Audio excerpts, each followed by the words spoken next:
ვიდამ მკითხე? დროებითი ეს რა ნიშნები როცა არა, აი შე როგორ მკითხე ისე მკითხე თავით. გზაზე როცა სარემონტო სამუშაოები მიმდინარეობს და დროებითი ნიშნები უკანიათ. ხო.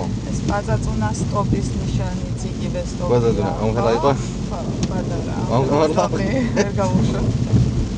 იგივე სტოპია, რაც დანარჩენი სტანდარტული სტოპი ხო? ზუსტად ის ფორმა ქონდა, ხო?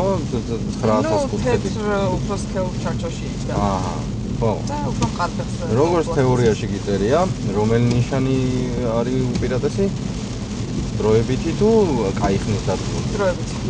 ხო, დროებითი. ო, და იქ აგრეთ სარემონტო სამუშაოები რო არის. მაგ სტოპ ნიშანსაც ემორჩილები. შენ რო გაჩერდები სტოპ ნიშანთან, დიდი შანსია რომ უგნია სიგნალები აწყდეს. და შენდები დადი და რაღაც. მაგრამ დაიგიდე. მაგ დროს შენ ხარ მართალი და მაგითო. აი. ის კი არ უნდა თქვა რომ უფა სიგნალო კაცო. უფა სიგნალო კაცო სხვა რამეა. ხო. ეგ სხვა რამეა. შენ თუ კანონიერად იქცევი, კანონის წესები დაცვით და ვიღაცამ კანონიერად იცის, ეგ შემიძლია არ არის. მიხვდები? ეგ არის.